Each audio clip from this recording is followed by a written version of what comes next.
Same একটা এসেছিল আমি চিনি না, তাও তো এ ভালো কাজের শেষে এসছে। ও সে দোকানদারির প্রথমে চলে এসেছিল, আমার বিরক্ত লেগেছে, আমি বলছি চল এখান থেকে, তুই কে আমার জেনে কি আছে। এই ভাইটা তো আমার কাজের শেষে আসলো। না না না না, হ্যাঁ হ্যাঁ হ্যাঁ হ্যাঁ, খুব ভালো লাগে, খুব ভালো লাগে। তো আজকের প্রথম নিউজ হচ্ছে যে লিলিয়ান গার্সিয়াকে আবার রয়ের অ্যানাউন্সার বানিয়ে দেওয়া হবে। তাকে ব্যাক স্টেজেতে কিছু কাজ দেওয়া হয়েছিল, সেই কাজগুলো মনে হচ্ছে কমপ্লিট হয়ে গেছে। আর তাছাড়া আমি তো জেনে খুবই খুশি হলাম, কারণ এখন যে অ্যানাউন্সার রয়েছে তাকে তো দেখে না তো ছেলে বলে মনে হয় না তো মেয়ে বলে মনে হয়, আর তার গলার আওয়াজটা বহুতই বাজে। তো লিলিয়ান গার্সিয়া একদম পারফেক্ট, আমি তো দেখে খুবই খুশি হলাম যে সে আবার মানডে নাইট ড্রতে ফিরে আসছে।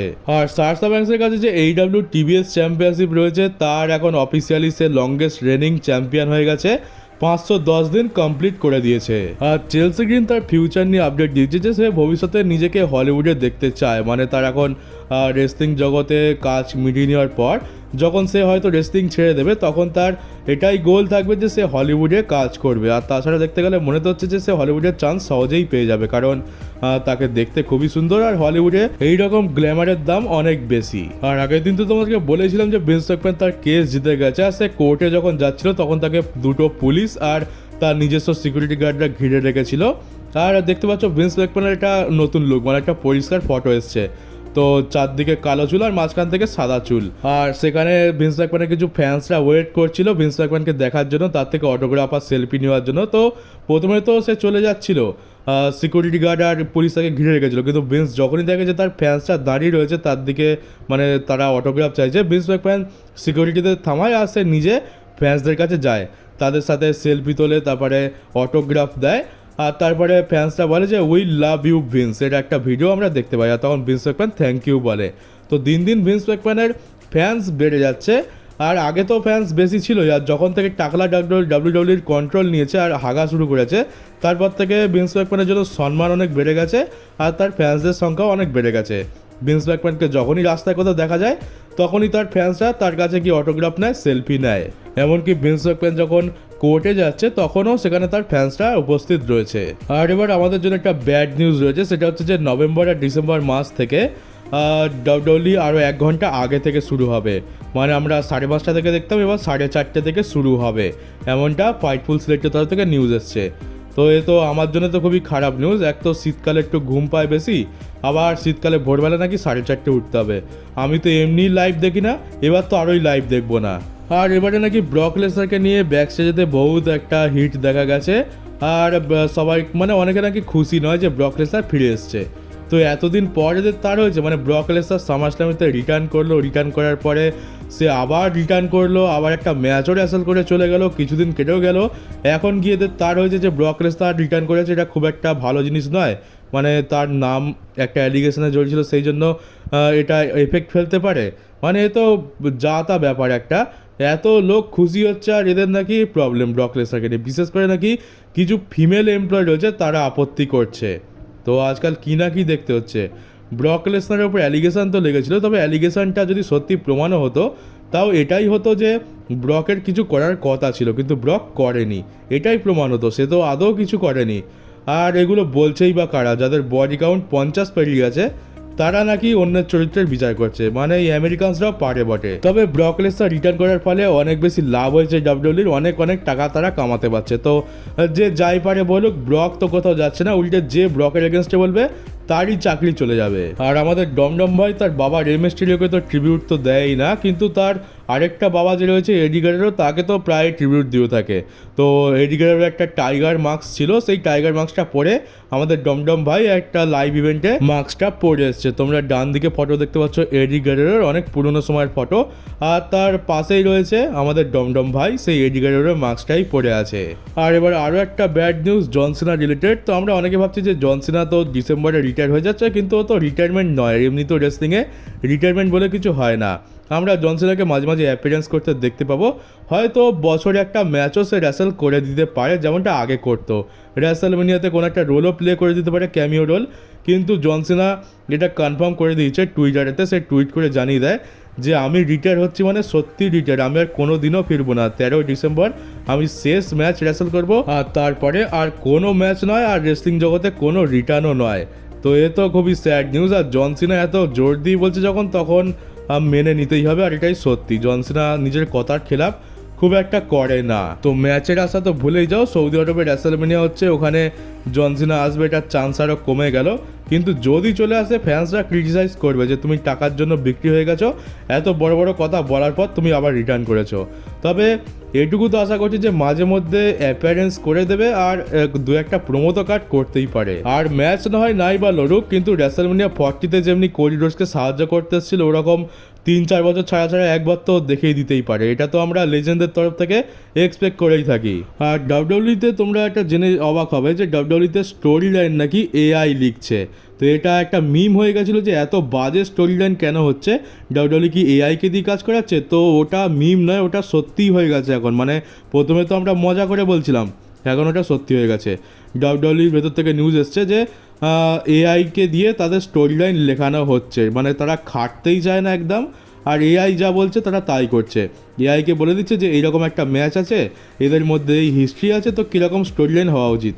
আর ওই চ্যাট জিপিটি আছে, তারপরে গ্রক রয়েছে, আরও নানা রকম এআই রয়েছে, ওরা যা বলছে আমাদের টাকলা তাই করে দিচ্ছে। আমরা জানি যে এআই নাকি মানুষের কাজ খেয়ে নেবে, মানুষের চাকরি খেয়ে নেবে, কিন্তু ডাব্লিউডব্লিউই যা করছে এবার মনে হচ্ছে এআই এর চাকরি চলে যাবে। এত বাজে স্টোরি লাইন দিচ্ছে, আর এটা যদি এআই করে থাকে তাহলে তো এআই এর ওপর থেকে মানুষের ভরসায় উঠে যাবে। আর এমনিতেও এরা জানি এরা কীরকম মানুষ, এআইকে দিয়ে কাজ কেন করাচ্ছে। এআইকে দিয়ে কাজ করালে কিছু রাইটার্স প্রডিউসার্সের খরচা বেঁচে যাবে, আর এরা তো কম খরচা করে কী করে বেশি ইনকাম করতে হয় সেই দিকে এদের মনোযোগ যায়। প্রোডাক্ট ভালো হোক বা না হোক, স্টোরি লাইন ভালো হোক না হোক, এদের কিছুই যায় আসে না। এরা জানে যে রোমান, সিএম পাঙ্ক, জন সিনা, র্যান্ডি অর্টন এরকম বড় বড় রেসলারদের ফ্যানরা টিকিট কেটে ঠিক দেখতে আসবে, আর এরা ঠিক টাকা খরচা করবেই। তাই বেকার বেকার অত খেটেই বা কী হবে, এআইকে দিয়েই কাজ করিয়ে দাও, কোনো পয়সাও লাগবে না, আমাদের খরচাও বেঁচে যাবে। আর হয়তো এই জন্যই আমরা এত বেকার স্টোরি লাইন দেখতে পাচ্ছি। টাকলা তো এককালে হেগেই দিয়েছে, মানে এখনও হেগেই যাচ্ছে, আর এখন টাকলা এআইকে দিয়েও হাগানোর প্ল্যান করছে।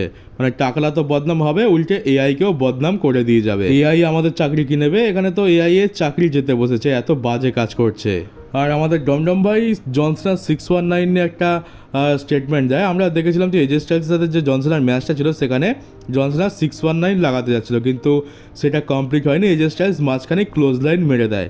তো এখানে ডমডম ভাই বলছে যদি জন সিনা ওটা দিতে পারতো, মানে 619টা কমপ্লিট করতে পারতো, তাহলে এটা ওয়ান অফ দ্য বেস্ট বচ হয়ে যেত, আর এটা ইতিহাসের বইতে ছেপে যেত যে জন সিনা এত বড় একটা বচ করেছে।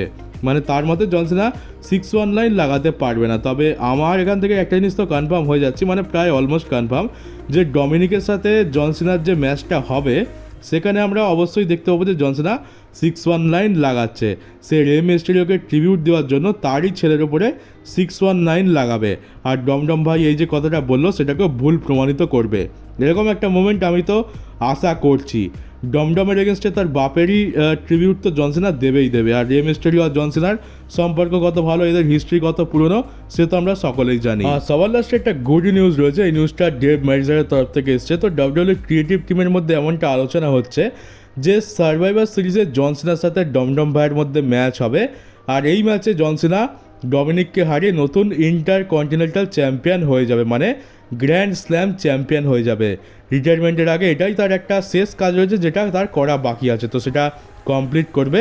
আর স্যাটারডে নাইটস মেন ইভেন্টে ফাইনালি সে ইন্টারকন্টিনেন্টাল চ্যাম্পিয়নশিপ ম্যাচের জন্যই গান্থারের এগেনস্টে লড়বে, মানে গান্থারের এগেনস্টে সে চ্যাম্পিয়নশিপ ডিফেন্ড করবে, এইটা আপাতত প্ল্যান চলছে। আর যদি এটা হয়ে যায় এটা তো অনেক বড় জিনিস হয়ে যাবে। এমনি তো ডমডম ভাইয়ের কাছে চ্যাম্পিয়নশিপ রয়েছে, আমরা তো প্রায় ভুলেই গেছি, মানে তেমন কিছু যায় আসে না।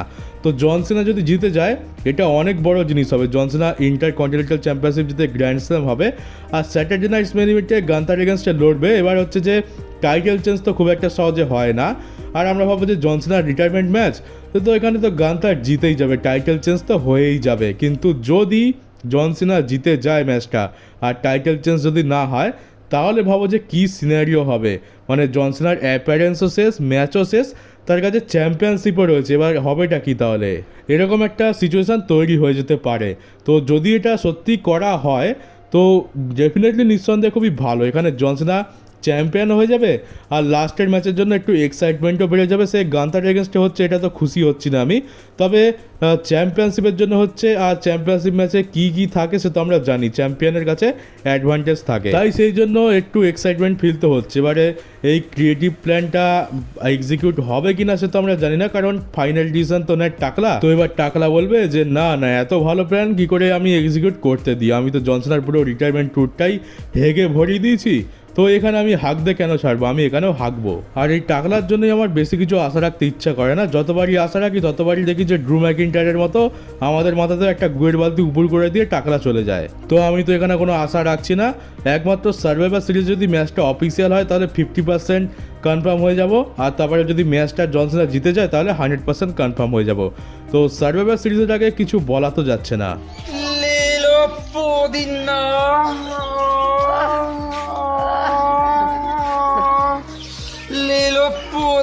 তো চলো বন্ধুরা, এই ভিডিওটা এই পর্যন্ত ছিল। কেমন লাগলো কমেন্ট বক্সে অবশ্যই জানো। আর এবার থেকে শুধুমাত্র আমার ভিডিও শুরুতে নয়, বরং আমি ভিডিওর লাস্টে তো একটা করে মিম দেওয়ার চেষ্টা করব, তাই তোমরা ভিডিওটাকে শেষ পর্যন্ত দেখবে, কোথাও ছেড়ে যাবে না।